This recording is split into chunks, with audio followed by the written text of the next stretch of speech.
In a recent report about finding Satoshi, Fran Finney, the wife of Hal Finney, said something that blurred the line between Satoshi Nakamoto and Hal Finney once again. She said she does not believe Hal directly wrote the Bitcoin white paper. But then, she left the door open. She said Hal may have helped build Bitcoin. She said he may have helped edit the white paper. It was a short statement, but in Bitcoin history, it is not a small one. Because this was not an ordinary interview. The person saying this was Hal Finney's wife, the woman who lived in the same house as one of the strongest Satoshi candidates, the person who shared everyday life with him. When Hal Finney was exchanging emails with Satoshi, when he was running Bitcoin, when he was participating in early mining, when he received the first Bitcoin transaction from Satoshi, Fran Finney was there, closer than almost anyone else. So why now? Why would Fran Finney now say something that refuses to leave Hal as just an early Bitcoin user? Time passes, circumstances change, and people's hearts can change too. If Fran Finney knew that Hal Finney was Satoshi, or at least knew how close Hal was to the birth of Satoshi's creation, then this may not be just a memory. It may be an attempt to give her late husband back a piece of the place he once held. So the question is this: how much did Fran Finney really know? Hal Finney was too close to Satoshi.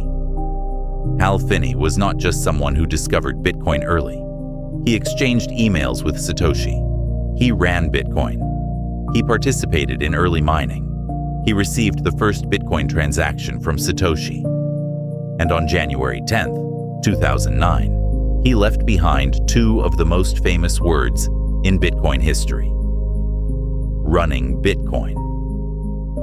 This was not just a tweet, it was a trace that Hal Finney was there when Bitcoin first began to move. Of course, while he was alive, Hal denied the claims that he was Satoshi or that he helped Satoshi create Bitcoin. But that denial did not end the mystery, because the traces he left behind were too close to Satoshi. He may have been Satoshi, or he may have been the person standing right next to Satoshi. We cannot prove either one. But one thing is clear: Hal Finney was standing extremely close to the birth of Bitcoin, and Fran Finney's recent words have shaken that position once again. Was Hal simply an early user? Or was he much deeper inside this story than we have allowed ourselves to believe? The person closest to Hal Finney. There is one person we need to look at here: Fran Finney. She was not a developer. She was not a cryptographer. But her position in this story is extremely important, because if Hal Finney was close to Satoshi, Fran Finney was even closer to Hal. Fran Finney and Hal Finney met at the California Institute of Technology, Caltech. After graduation, they married in 1979. They had 2 children, Jason and Aaron. When Hal first ran Bitcoin in January 2009, they were not a newly married couple. They had already spent nearly 30 years together. This matters. Fran Finney was not watching Hal from a distance. She saw his days. She saw his habits. She saw his obsessions. She was close enough to feel what he said and what he did not say. So the real question is not whether Fran Finney understood Bitcoin. The question is how closely she understood Hal Finney. And when someone like that, after all these years, says something that pulls Hal back toward the birth of Bitcoin, that is what makes this story even stranger. A marriage means sharing a life. From a technical point of view, Fran Finney may seem like someone outside Bitcoin, but marriage is not that simple. A marriage is not about sharing code. It is about sharing life. You notice what your partner is obsessed with. You notice what keeps them awake at night. You notice which names keep appearing around them. You notice when a project has entered their daily life. You do not need technical knowledge to feel that. The closest person often senses the atmosphere. before they hear the explanation. Facial expressions change, daily rhythms change, silences grow longer. If Hal Finney had gone deep into one of the boldest monetary experiments ever born outside the traditional financial system, would that obsession have left no trace inside the home? Did all of it simply pass by like a quiet private hobby? It is possible, but it does not feel natural. And that makes Fran Finney's recent statement even more meaningful. She did not simply say, "Hal did not write the white paper." She left open the possibility that he may have helped. That small opening does not push Hal away from Satoshi. It pulls him closer again. The person who ran with him and stopped with him. Fran Finney and Hal Finney were not simply an old married couple. They were close in daily life, they were close in sport, and they were close through the years of illness. They loved running. They ran together. They trained together. They crossed finish lines together.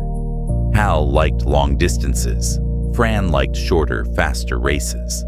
Hal also coached Fran. Fran performed well in running competitions, and Hal helped her along the way. But running was not the only thing they shared. They also had a special tradition. Every year on their anniversary, they would ride their bikes for the same number of miles as the number of years they had been married.